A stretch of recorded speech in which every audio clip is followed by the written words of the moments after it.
Great. Welcome to Roundtable. We're talking about snowshoes today.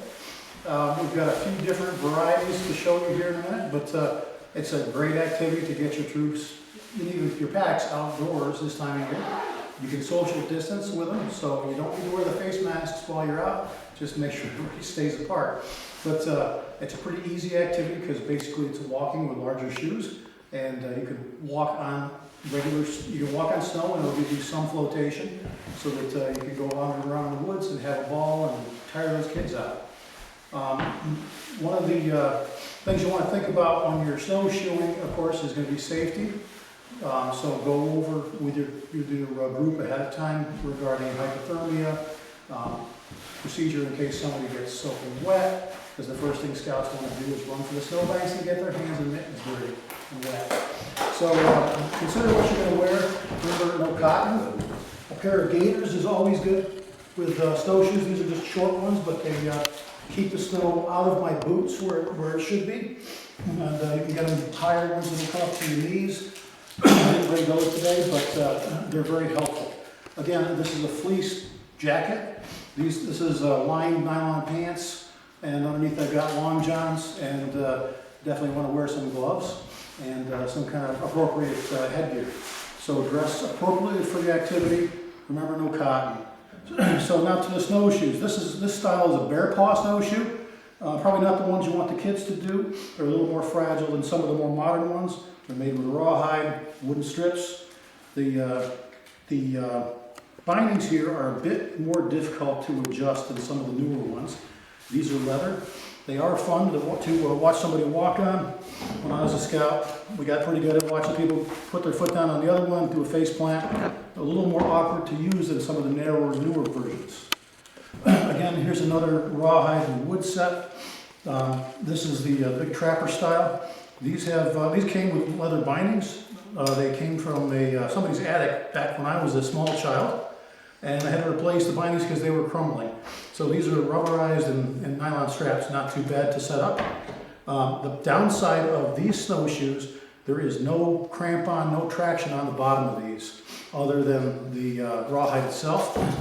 So it's really tough to walk up the hill with these things. So these are flatline snowshoes.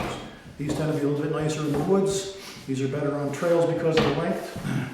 Then we get into some more modern versions. These are available at our Camp Like Comedy. If you talk to Dan the Ranger, these are actually magnesium frames, so they're very light, with cable decking, with cable webbing. What's that? Aluminum aircraft cable. Aluminum aircraft cable.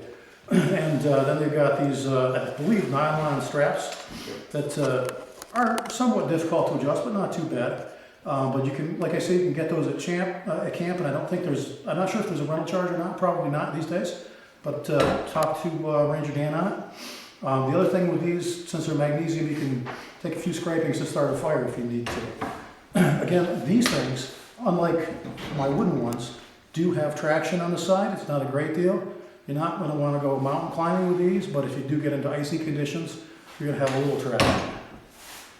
These are the ones I use normally. They're a lot of flotation, good with a pack.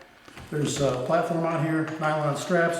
I generally keep them adjusted to my boots, and I can just snap them shut with the buckles that are on them. And they're not bad at all to put on. The nice thing about these, they're aluminum frames, they're very durable. The decking is pretty solid. Underneath, there's traction. So these aren't bad for uphill climbing, or if you get into icy conditions, you've got traction there. Again, these are too big and too long for a child, along with these other two. Plus, they tend to be a little heavy on your feet. These belong to one of my children. Again, shorter ones. These are made by Tubbs, same style as this, although these are a little bit nicer version. They have crampons on the bottom, so you get traction. These are probably good to go up about 100 pounds. And relatively easy adjustment on the straps, so not bad at all there. And then I've got a pair of Atlases here. These actually belong to my adult daughter. I think I bought them off somebody used. They cut off all the straps, which I'm not too keen on, but again, it's got the well-worn aluminum frame, the neoprene decking, and You can see these have had a lot of wear and tear, but you do have plenty of traction. In fact, more than these, because you've got crampons front and back here under your foot and under your heel. So again, not bad for hill climbing, and still fairly light because they're aluminum. And you've even got some traction on top so your boots aren't sliding sideways. This is an older version of MSR Lightning snowshoes. They have a number of these. These have very easily adjustable rubber straps. They have neoprene decking.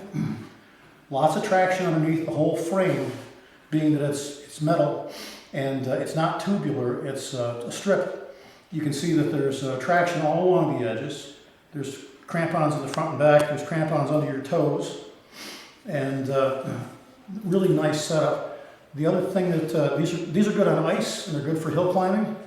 And if I can pop it up, this feature here is if you're climbing a hill, you can rest your heel on that so that it doesn't put as much strain on your ankles and your heels.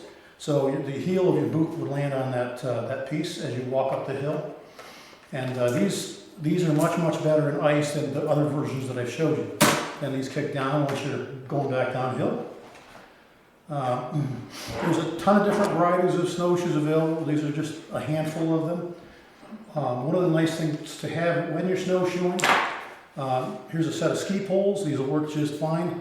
A little bit of stability, one in each hand. Keep you from doing the face plants and give you a little stability.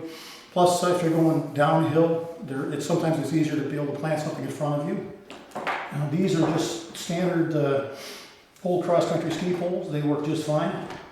And then there's more modern ones. These aren't super light, but this is a set of Cabela's that are extendable. The basket on this is smaller than those, you'll notice. They do have tip covers, but for the ice, these metal tips are very nice to have. And they also have, both sets have straps that go around your wrist. These have a little bit more comfortable grip in my view anyways. Again, not super, super heavy. So far as snowshoeing techniques go, well, I said these MSRs are really nice for going uphill. Generally, you don't want to go straight up the hill if you can. Instead of going up the hill, you want to go traverse it sort of at a diagonal. It'll make it a whole lot easier to get traction, and it'll be much easier on your ankles than trying to go up a steep hill. Because if you're going up like this, you're bending your ankle in ways that it's not really supposed to go. Same thing with coming down. It's going to be easier at an angle to the slope versus going straight down. Some of those snowshoes that do not have the traction underneath, if you're walking on a hill, you're going to slide. And even with this set here, cleats and all, I've hiked before on slushy days, and you still feel like you're wearing a pair of skis because they don't want to stop. So things to think about when you're going with scouts. What are the conditions? If the snow's up to here on you, might not be the best day to plan a big snowshoe trip, because although there is flotation from the snowshoes, you're not just skimming across the top. If you've got light fluffy snow that's waist deep, you're still going to sink down probably to your knees. And it's still going to be rough going, and you're going to need somebody to break trail. And if you have older scouts, sturdier, more high school age, that's probably not a bad thing. For younger scouts, I would start them off maybe 6-8 inches of snow. The slush isn't great to be in. You'll get wetter faster, depending on what kind of gear they have for waterproof boots and so forth.